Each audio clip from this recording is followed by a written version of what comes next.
Good morning.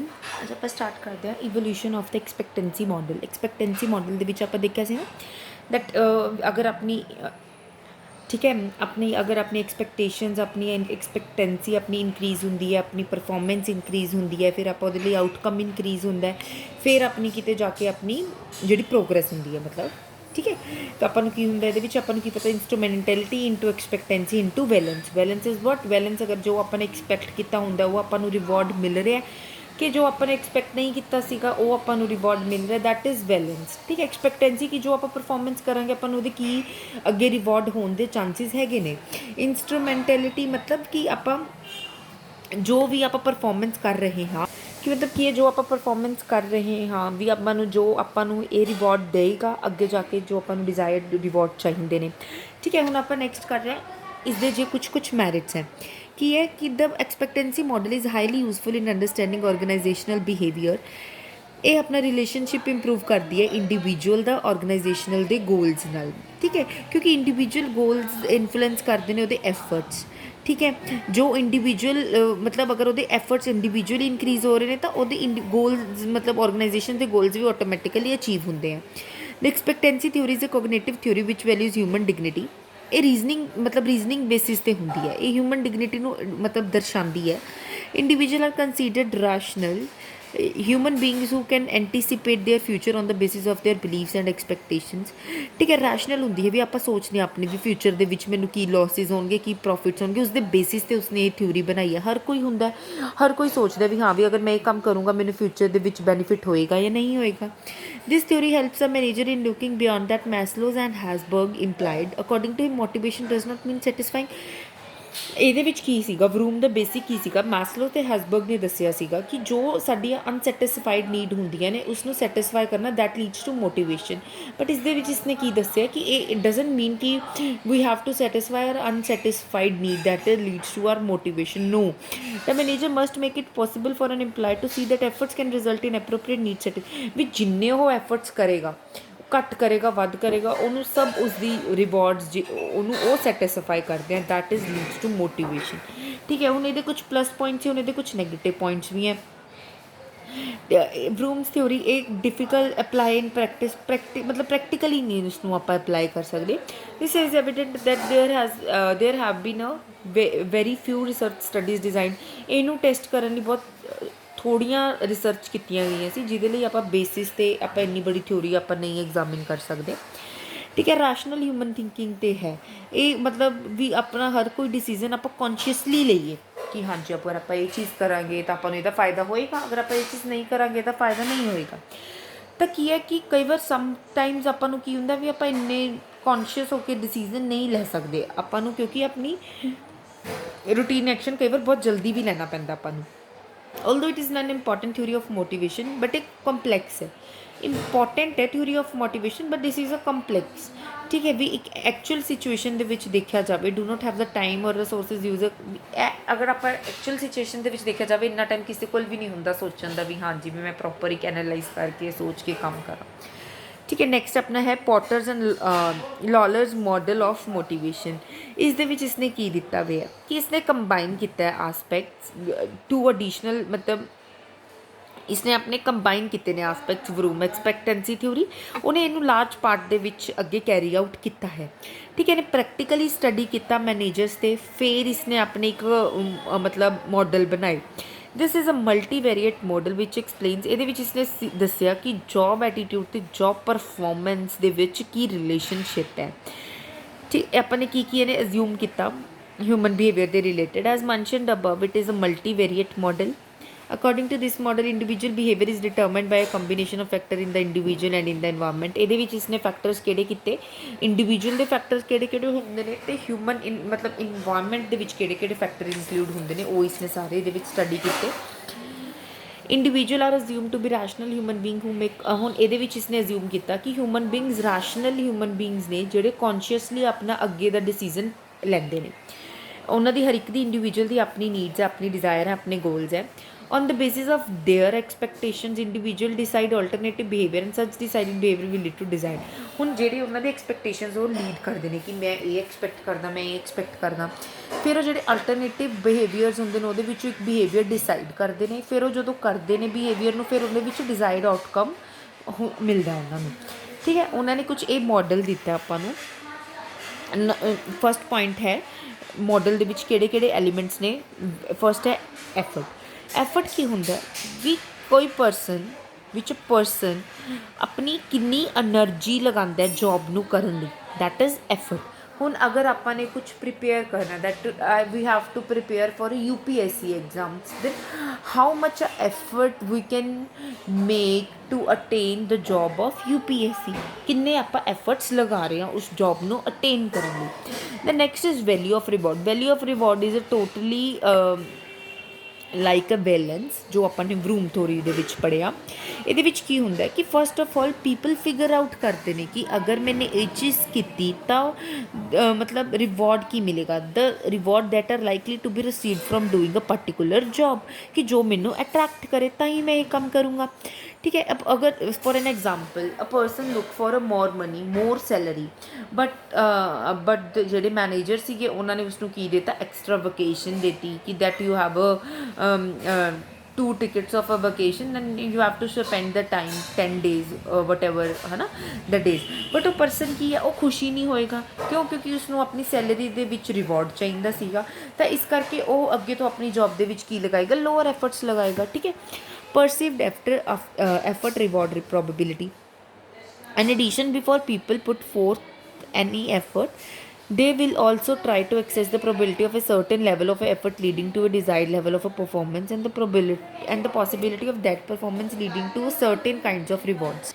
मतलब ये same ही है। ਇਹਦੇ ਵਿੱਚ ਕੀ ਹੈ ਕਿ ਲੋਕ ਪ੍ਰੋਬੇਬਿਲਿਟੀ ਦੇਖਦੇ ਆ ਕਿ ਅਗਰ ਮੈਂ ਇਹ ਪਰਫਾਰਮੈਂਸ ਨੂੰ ਇੰਨੇ ਐਫਰਟਸ ਲਗਾਊਂਗਾ ਠੀਕ ਰਹੇਗਾ, ਇਹ ਪਰਫਾਰਮੈਂਸ ਕਿ ਮੈਨੂੰ ਕੁਛ ਰਿਵਾਰਡਸ ਦੇਗੀ। ਠੀਕ ਹੈ, ਇਹ ਮਤਲਬ ਆਪਾਂ ਪ੍ਰੋਬੇਬਿਲਿਟੀ ਨਾਲ ਡਿਸਾਈਡ ਕਰਦੇ ਹਾਂ ਕਿ ਮੈਨੂੰ ਐਫਰਟਸ ਲਗਾਉਣੇ ਚਾਹੀਦੇ ਨੇ ਜਾਂ ਨਹੀਂ ਲਗਾਉਣੇ ਚਾਹੀਦੇ। The next one is performance. Performance ਕੀ ਹੁੰਦਾ, ਐਫਰਟਸ ਜੋ ਆਪਾਂ ਐਫਰਟਸ ਲਗਾਉਂਦੇ ਹੋ ਆਪਣੀ ਪਰਫਾਰਮੈਂਸ ਆਉਂਦੀ ਹੈ, ਆਪਣੀ ਪਰਫਾਰਮੈਂਸ ਦਿਖਦੀ ਹੈ। The expected level of performance will depend upon the amount of effort, the abilities and traits of the individual and his role perceptions. ਕਿ ਅਗਰ ਆਪਣੀ ਐਕਸਪੈਕਟਡ ਲੈਵਲ ਆਫ ਪਰਫਾਰਮੈਂਸ ਜੋ ਆਪਾਂ ਨੂੰ ਪਰਫਾਰਮੈਂਸ ਆਈ ਹੈ ਉਹ ਡਿਪੈਂਡ ਕਰਦਾ ਕਿੰਨਾ ਆਪਾਂ ਨੇ ਐਫਰਟ ਲਗਾਇਆ ਹੈ, ਕਿੰਨੀ ਆਪਣੇ 'ਚ ਐਬਿਲਿਟੀ ਹੈ, ਕਿੰਨੇ ਟ੍ਰੇਟਸ ਹੈ, ਕਿਵੇਂ ਆਪਾਂ ਨੇ ਆਪਣੀ ਪਰਸੈਪਸ਼ਨ ਨੂੰ ਮਤਲਬ ਸਟਰੋਂਗ ਰੱਖ ਕੇ ਕਿਵੇਂ ਆਪਾਂ ਨੇ ਉਹ ਪਰਫਾਰਮੈਂਸ ਨੂੰ ਅਟੇਨ ਕੀਤਾ। ਐਬਿਲਿਟੀਜ਼ ਇਨਕਲੂਡ, ਐਬਿਲਿਟੀਜ਼ ਦੇ ਵਿੱਚ ਕੀ ਆਪਣੀ ਨੌਲੇਜ ਹੈ, ਕੀ ਸਕਿੱਲਸ ਹੈ, intellectual capacity to perform the job, ਕਿ ਆਪਾਂ ਕਿਵੇਂ ਆਪਾਂ ਆਪਣੀ ਜੋਬ ਨੂੰ ਅੱਛੇ ਤਰੀਕੇ ਨਾਲ ਪਰਫਾਰਮ ਕਰ ਰਹੇ ਹਾਂ। On the other hand traits which are important for many job and are endurance, perseverance, goal directedness, ਕਿੰਨੀ ਆਪਣੀ ਇੰਡਿਓਰ ਮਤਲਬ ਊਰਜਾ ਹੈ ਨਾ, ਕਿ ਆਪਣੇ 'ਚ ਪ੍ਰੀਜ਼ਰਵੈਂਸ ਹੈ, ਗੋਲ ਡਾਇਰੈਕਟਿਡਨੈਸ ਹੈ ਆਪਣੇ ਦੇ ਵਿੱਚ ਹੈ ਜਾਂ ਨਹੀਂ। Abilities and trait will moderately effort performance relationship. ਜਦ ਆਪਾਂ ਇਹਨਾਂ ਨੂੰ ਪ੍ਰੋਪਰਲੀ ਤਰੀਕੇ ਨਾਲ ਯੂਜ਼ ਕਰਦੇ ਹਾਂ ਨਾ ਤਾਂ ਆਪਣੀ ਪਰਫਾਰਮੈਂਸ ਆਟੋਮੈਟਿਕਲੀ ਇਨਹਾਂਸ ਹੁੰਦੀ ਹੈ। In addition people performing the job should have accurate role perception which refer to the way in which people define their jobs. ਇਹਦੇ ਵਿੱਚ ਇਹਦਾ ਮਤਲਬ ਕੀ ਹੈ ਕਿ ਇਹਦੇ ਵਿੱਚ ਕੀ ਹੈ, people may perceive their roles differently on those who perceive their role as is defined by the organisation. ठीक है, only those who perceive their roles are as defined by the organization will be able to perform well when they put forth the requisite efforts। ਕੀ ਮਤਲਬ ਹੈ ਕਿ ਜੋ ਆਪਾਂ ਨੂੰ role ਦਿੱਤੇ ਜਾਂਦੇ ਅਗਰ ਉਹ ਆਪਾਂ ਆਰਗੇਨਾਈਜੇਸ਼ਨ ਦੇ ਵਿੱਚ ਅੱਛੇ ਤਰੀਕੇ ਨਾਲ ਕਰਾਂਗੇ, ਠੀਕ ਹੈ, ਉਹ ਆਪਾਂ ਨੂੰ ਪ੍ਰੋਪਰਲੀ ਐਫਰਟਸ ਦੇ ਨਾਲ ਅਗਰ ਆਪਾਂ ਕਰਾਂਗੇ ਤਾਂ ਆਪਾਂ ਨੂੰ ਰਿਵਾਰਡ ਬੈਕ ਪੱਕਾ ਮਿਲਦਾ ਹੀ ਮਿਲਦਾ ਹੈ। ਰਿਵਾਰਡਸ ਕੀ ਹੈ, 2 टाइप्स ਦੇ ਹੁੰਦੇ ਨੇ, extrinsic reward, intrinsic reward. Extrinsic reward are the external rewards given by others in the organization in the form of money ਦਿੱਤੀ, ਰਿਕਗਨਾਈਜੇਸ਼ਨ ਕਰਤੀ, ਪ੍ਰੇਜ਼ ਕਰਤੀ। ਇੰਟ੍ਰਿੰਸਿਕ ਰਿਵਾਰਡਸ ਹੁੰਦਾ ਕਿ ਜਿੱਦਾਂ ਆਪਾਂ ਨੂੰ ਸੈਲਫ ਇਸਟੀਮ, ਆਪਾਂ ਬਹੁਤ ਅੱਛਾ ਆਪਣੇ 'ਚ ਸੈਲਫ ਕੌਨਫੀਡੈਂਸ ਆ ਗਿਆ ਕਿ ਹਾਂਜੀ ਵੀ ਮੈਂ ਮੇਰੀ ਇੰਪੋਰਟੈਂਸ ਹੈ, sense of competence that individual feel when they do a good job. ਨਹੀਂ, ਉਹਨਾਂ ਨੂੰ ਅੱਛਾ ਫੀਲ ਹੁੰਦਾ ਹੈ, ਉਹਨਾਂ ਦੀ ਪ੍ਰੇਜ਼ ਹੁੰਦੀ ਹੈ, ਆਟੋਮੈਟਿਕਲੀ ਉਹਨਾਂ ਨੂੰ ਅੱਛਾ ਗੁੱਡ ਫੀਲ ਹੁੰਦਾ ਕਿ ਇੱਕ ਅੱਛੀ ਜੋਬ 'ਤੇ ਮੈਂ ਪਹੁੰਚ ਚੁੱਕਿਆ। ਠੀਕ ਹੈ, ਇੰਟ੍ਰਿੰਸਿਕ ਰਿਵਾਰਡਸ ਉਹ ਹੁੰਦੇ ਨੇ। ਸੈਟਿਸਫੈਕਸ਼ਨ ਆਪਾਂ ਨੂੰ ਜਦੋਂ will result from both extrinsic and intrinsic reward.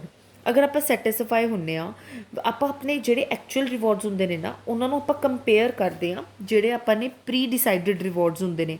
ਅਗਰ ਆਪਣੇ ਐਕਚੁਅਲ ਰਿਵਾਰਡਸ ਅਤੇ ਪ੍ਰੀ ਡਿਸਾਈਡਡ ਰਿਵਾਰਡਸ ਅਗਰ ਸੇਮ ਹੁੰਦੇ ਨੇ ਤਾਂ ਆਪਾਂ ਸੈਟਿਸਫਾਈ ਫੀਲ ਕਰਦੇ ਹਾਂ, ਅਗਰ ਉਹ ਲੈਸ ਹੁੰਦੇ ਨੇ ਤਾਂ ਆਪਾਂ ਡਿਸਸੈਟਿਸਫਾਈ ਫੀਲ ਕਰਦੇ ਹਾਂ। ਠੀਕ ਹੈ, ਸਿਗਨੀਫਿਕੈਂਸ ਕੁਛ ਕੀ ਨੇ, match the abilities and traits, ਇਹ ਕੁਛ ਸਿਗਨੀਫਿਕੈਂਸ ਨੇ ਕਿ ਇਹ ਸੋਚ ਕੇ ਕਰਨਾ ਚਾਹੀਦਾ। ਠੀਕ, match the abilities and traits of individual. ਹੁਣ ਮੈਨੇਜਰ ਦੀ ਇਹ ਕੀ ਜੋਬ ਹੈ ਕਿ ਜੋ ਇੰਡੀਵਿਜੂਅਲ ਹੈ ਉਸਦੀ ਐਬਿਲਿਟੀਜ਼ ਅਤੇ ਟ੍ਰੇਟਸ ਨੂੰ ਪ੍ਰੋਪਰ ਜੱਜ ਕਰਕੇ ਉਸਨੂੰ ਉਹੀ ਜੋਬ ਦੇਣੀ ਚਾਹੀਦੀ ਹੈ ਜੋ ਉਹ ਜੋਬ ਕਰ ਸਕਦਾ। He should carefully explain to subordinates, ਉਹਨੂੰ ਕੇਅਰਫੁਲੀ ਐਕਸਪਲੇਨ ਕਰਨਾ ਚਾਹੀਦਾ ਸਬਆਰਡੀਨੇਟਸ ਨੂੰ ਵੀ ਤੇਰੇ ਕੀ ਰੋਲਸ ਹੈ, ਕੀ ਤੈਨੂੰ ਰਿਵਾਰਡ ਮਿਲੇਗਾ ਔਰ ਵਟ ਦੇ ਮਸਟ ਡੂ ਬੀ ਰਿਵਾਰਡਡ। ਠੀਕ ਹੈ, ਉਹਨੂੰ ਅੰਡਰਸਟੈਂਡ ਕਿ ਉਹ ਕਿਓਸ ਨਾ ਬਾਅਦ ਵਿੱਚ ਕੋਈ ਕ੍ਰੀਏਟ ਹੋਵੇ। Prescribe in concrete terms the actual performance level expected to the individual and these level should be made attainable। ਠੀਕ ਹੈ, ਜੋ ਉਸਨੂੰ ਐਕਚੁਅਲ ਪਰਫੋਰਮੈਂਸ ਲੈਵਲ ਆਪਾਂ ਐਕਸਪੈਕਟ ਕਰ ਰਹੇ ਇੰਡੀਵਿਜੂਅਲਸ ਐਟਲੀਸਟ ਉਹ ਉਹਨਾਂ ਦੀ ਪ੍ਰੋਪਰ ਅਟੇਨ ਕਰ ਸਕਣ। ਉਹ to achieve and maintain motivation, ਉਹਨਾਂ ਨੂੰ ਐਪਰੋਪਰੀਏਟ ਰਿਵਾਰਡ ਦੇਣਾ ਚਾਹੀਦਾ ਜਦੋਂ ਉਹ ਕੋਈ ਪਰਫੋਰਮੈਂਸ ਨੂੰ ਸਕਸੈਸਫੁਲੀ ਲੀਡ ਕਰ ਲੈਂਦੇ ਨੇ। Make sure that the reward dispensed are value by the employees ਨੂੰ ਵੈਲਿਊ ਕਰਨੇ ਆਉਣੇ ਚਾਹੀਦੇ ਨੇ। This should find out what rewards are attractive, ਉਹਨਾਂ ਨੂੰ ਇਹ ਰਿਵਾਰਡ ਕਰਨਾ ਚਾਹੀਦਾ। ਇਹ ਨਹੀਂ ਹੈਗਾ ਕਿ ਕਿਸੇ ਨੂੰ ਸੈਲਰੀ ਜ਼ਿਆਦਾ ਚਾਹੀਦੀ ਉਹਨੂੰ ਆਪਾਂ ਵੇਕੇਸ਼ਨ ਦੇਤੀ, ਨਹੀਂ, ਇਹ ਚੀਜ਼ ਨਹੀਂ, ਜੋ ਐਕਸਪੈਕਟ ਕਰ ਰਿਹਾ ਉਸਨੂੰ ਉਹੀ ਚੀਜ਼ ਮਿਲਣੀ ਚਾਹੀਦੀ ਹੈ। Potter and Lawler model has definitely made a significant contribution to the better understanding of work, motivation and the relationship between performance। ਹੁਣ ਦੇਖੋ ਇਹ ਠੀਕ ਹੈ, ਪ੍ਰੋਪਰ ਇੱਕ ਲੌਜੀਕਲ ਬੇਸ 'ਤੇ ਇੱਕ ਥਿਊਰੀ ਉਸਨੇ ਬਣਾਈ ਹੋਈ ਹੈ, but even then to date it has not made much impact on the actual practice of human resource management. ਇਹਨੇ ਵੀ ਇੱਕ ਅਗਰ ਆਪਾਂ ਰੂਟੀਨ ਦੇ ਵਿੱਚ ਦੇਖੀਏ, ਪ੍ਰੈਕਟੀਕਲੀ ਦੇਖੀਏ ਤਾਂ ਇਸਨੇ ਵੀ ਇੰਨੀ ਪ੍ਰਭਾਵ ਆਪਣਾ ਨਹੀਂ ਦਿੱਤਾ। ਹੁਣ ਕੁਛ ਫਾਈਨੈਂਸ਼ੀਅਲ ਅਤੇ ਨੋਨ ਫਾਈਨੈਂਸ਼ੀਅਲ ਮਤਲਬ ਇਨਸੈਂਟਿਵਸ ਹੈ। ਫਾਈਨੈਂਸ਼ੀਅਲ ਇਨਸੈਂਟਿਵ ਜਿਹੜੇ ਆਪਾਂ ਟਰਮਸ ਆਫ ਮਨੀ ਦੇ ਵਿੱਚ ਆਪਾਂ ਦਿੰਦੇ ਹਾਂ ਮੋਟੀਵੇਟ ਕਰਨ ਲਈ, ਪੇ ਐਂਡ ਅਲਾਊਂਸਿਸ, ਉਹਨਾਂ ਨੂੰ ਪੇਮੈਂਟ ਦੇਤੀ, ਰੈਗੂਲਰ ਇੰਕਰੀਮੈਂਟ ਕਰਤਾ ਉਹਨਾਂ ਦੀ ਸੈਲਰੀ ਦੇ ਵਿੱਚ। ਠੀਕ ਹੈ, ਅਗਰ ਮਤਲਬ ਕਈ ਔਰਗਨਾਈਜੇਸ਼ਨ ਦੇ ਵਿੱਚ ਕੀ ਹੁੰਦਾ, ਜਿਹੜੇ ਪੇ ਐਂਡ ਅਲਾਊਂਸਿਸ ਹੁੰਦੇ ਨੇ ਨਾ ਪਰਫੋਰਮੈਂਸ ਆਫ ਇੰਪਲੋਇਜ਼ ਦੇ ਬੇਸਿਸ 'ਤੇ ਹੁੰਦੇ ਨੇ, ਜਿੰਨੀ ਉਹ ਪਰਫੋਰਮੈਂਸ ਅੱਛੀ ਕਰਨਗੇ ਉਨੀ ਉਹਨਾਂ ਦੀ ਸੈਲਰੀ 'ਤੇ ਅਲਾਊਂਸ ਵੱਧ ਜਾਂਦਾ। ਬੋਨਸ ਕੀ ਹੈ, ਇੱਕ ਬੋਨਸ ਐਕਸਟਰਾ ਪੇਮੈਂਟ ਹੁੰਦੀ ਹੈ ਜਿਹੜੀ ਆਪਾਂ ਹਾਈ ਪਰਫੋਰਮੈਂਸ ਲਈ ਸ਼ੇਅਰ ਕਰਦੇ ਹਾਂ। ਠੀਕ ਹੈ, ਜਿੰਨਾ ਟਾਰਗੇਟ ਦਿੱਤਾ ਹੁੰਦਾ ਅਗਰ ਉਹ ਤੋਂ ਵੱਧ ਉਹ ਕਰਦਾ ਤਾਂ ਉਸਨੂੰ ਬੋਨਸ ਮਿਲਦਾ, ਕੈਸ਼ ਦੇ ਵਿੱਚ ਮਿਲਦਾ। ਜਿਹੜੇ ਐਕਸਟਰਾ ਬੋਨਸ ਹੁੰਦੇ ਨੇ ਆਪਾਂ ਦੀਵਾਲੀ, ਗਣੇਸ਼ ਪੂਜਾ, ਕ੍ਰਿਸਮਸ, ਇਹ 'ਤੇ ਆਪਾਂ ਦਿੰਦੇ ਹੀ ਦਿੰਦੇ ਹਾਂ। ਠੀਕ ਹੈ, ਪ੍ਰੋਡਕਟੀਵਿਟੀ ਲਿੰਕਡ ਵੇਜ ਇਨਸੈਂਟਿਵਸ, ਇਹਦੇ ਵਿੱਚ ਕੀ ਹੁੰਦਾ, ਅਗਰ ਪ੍ਰੋਡਕਸ਼ਨ ਆਪਾਂ ਮਤਲਬ ਹਾਈ ਕਰਦੇ ਹਾਂ ਤਾਂ ਆਪਾਂ ਨੂੰ ਵੇਜ ਰੇਟਸ ਹਾਈ ਮਿਲ ਜਾਂਦੇ ਨੇ। ਡਿਫਰੈਂਟ ਪਲਾਨਸ ਹੁੰਦੇ ਨੇ, ਵੇਜ ਰੇਟਸ ਡਿਫਰੈਂਟ ਹੁੰਦੇ ਨੇ, ਜਿੰਨੀ ਆਪਾਂ ਪ੍ਰੋਡਕਸ਼ਨ ਅੱਛੀ ਕਰਦੇ ਉਨੇ ਆਪਣੇ ਵੇਜਿਸ ਇਨਕਰੀਜ਼ ਹੁੰਦੇ ਨੇ। ਪ੍ਰੋਫਿਟ ਸ਼ੇਅਰਿੰਗ ਇਨਸੈਂਟਿਵਸ ਕੀ ਹੁੰਦਾ ਕਿ ਕਈ ਵਾਰ ਜਦੋਂ ਉਹਨਾਂ ਦੀ ਪਰਫੋਰਮੈਂਸ ਇਨਕਰੀਜ਼ ਹੁੰਦੀ ਹੈ ਤਾਂ ਕੰਪਨੀ ਆਪਣਾ ਪ੍ਰੋਫਿਟ ਵੀ ਕੁਛ ਸ਼ੇਅਰ ਕਰਵਾਉਂਦੀ ਹੈ ਵਰਕਰਸ ਦੇ ਨਾਲ। ਇਹਦੇ ਨਾਲ ਇੰਪਲੋਈ ਦੀ ਐਫੀਸ਼ੀਐਂਸੀ ਇਨਕਰੀਜ਼ ਹੁੰਦੀ ਹੈ ਤਾਂ ਮਤਲਬ ਕੰਪਨੀ ਮੋਰ ਪ੍ਰੋਫਿਟ ਇਨਕਰੀਜ਼ ਕਰਦੀ ਹੈ ਤਾਂ ਕੰਪਨੀ ਆਪਣਾ ਪ੍ਰੋਫਿਟ ਦਾ ਪਾਰਟ ਵੀ ਕੁਛ ਇੰਪਲੋਈਜ਼ ਨੂੰ ਦਿੰਦੀ ਹੈ। ਕੋ ਪਾਰਟਨਰਸ਼ਿਪ ਦੇ ਵਿੱਚ ਕੀ ਹੁੰਦਾ, ਅਗਰ ਇੰਪਲੋਈਜ਼ ਬਹੁਤ ਅੱਛਾ ਕੰਮ ਕਰਦੇ ਨੇ ਤਾਂ ਦੇ ਪਰਚੇਜ਼ ਸ਼ੇਅਰ ਮਤਲਬ ਕੰਪਨੀ ਦੇ ਨਾਲ, ਫਿਰ ਕੰਪਨੀ ਦੇ ਨਾਲ ਜਿਹੜੇ ਇੰਪਲੋਈਜ਼ ਹੁੰਦੇ ਨੇ ਉਹ ਮੈਨੇਜਮੈਂਟ ਦੇ ਨਾਲ ਵੀ ਉਹਨਾਂ ਦੀ ਹੈਲਪ ਕਰਦੇ ਨੇ ਕਿਉਂਕਿ ਉਹ ਉਹਨਾਂ ਨੂੰ ਸ਼ੇਅਰਸ ਦਾ ਡਿਵੀਡੈਂਡ ਵੀ ਪ੍ਰੋਪਰ ਪ੍ਰੋਵਾਈਡ ਹੁੰਦਾ ਹੈ। ਕਮਿਸ਼ਨ ਅਗਰ ਉਹ ਸੇਲ ਡਿਪਾਰਟਮੈਂਟ ਦੇ ਵਿੱਚ ਅਗਰ ਉਹਨਾਂ ਨੇ 1 ਲੱਖ ਦੀ ਸੇਲ ਕਰਨੀ ਸੀ, ਉਹਨਾਂ 1.5 ਲੱਖ ਦੀ ਸੇਲ ਕਰਦੇ ਨੇ ਤਾਂ ਉਹਨਾਂ ਨੂੰ ਕਮਿਸ਼ਨ ਮਿਲਦਾ।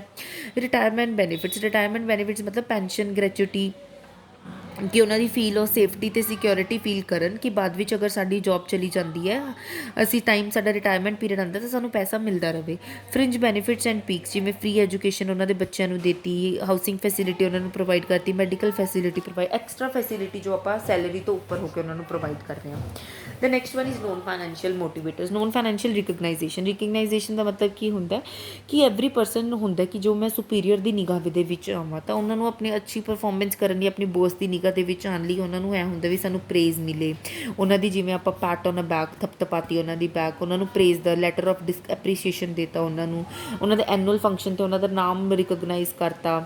ਠੀਕ ਹੈ, ਇਹ ਸਭ ਚੀਜ਼ਾਂ ਹੁੰਦੀਆਂ ਨੇ। ਪਾਰਟੀਸੀਪੇਸ਼ਨ ਇਹ ਗੁੱਡ ਲੀਡ ਹੁੰਦੀ ਹੈ। ਅਗਰ ਆਪਾਂ ਨੂੰ ਵੀ ਹੁਣ ਦੇਖੋ, ਅਗਰ ਘਰ ਦੇ ਕੋਈ ਡਿਸੀਜ਼ਨ ਲੈਣੇ ਹੁੰਦੇ ਨੇ, ਅਗਰ ਆਪਣੇ ਪੇਰੈਂਟਸ ਆਪਣੇ ਤੋਂ ਪੁੱਛਦੇ ਹੈ, ਕੁਛ ਕਰਦੇ ਹੈ ਤਾਂ ਆਪਣੀ ਪਾਰਟੀਸੀਪੇਸ਼ਨ ਇਨਵੋਲਵ ਹੁੰਦੀ ਤਾਂ ਆਪਾਂ ਨੂੰ ਅੱਛਾ ਫੀਲ ਹੁੰਦਾ ਅਤੇ ਇਹਦੇ ਨਾਲ ਉਹਨਾਂ ਦੀ ਐਕਟੀਵਿਟੀ ਇਨਕਰੀਜ਼ ਹੁੰਦੀ ਹੈ, ਉਹਨਾਂ ਦਾ ਮੋਰਲ ਇਨਕਰੀਜ਼ ਹੁੰਦਾ ਹੈ, ਉਹ ਮਤਲਬ ਆਪਣੀ ਅੱਛੇ ਤਰੀਕੇ ਨਾਲ ਮੋਟੀਵੇਟ ਹੁੰਦੇ ਨੇ।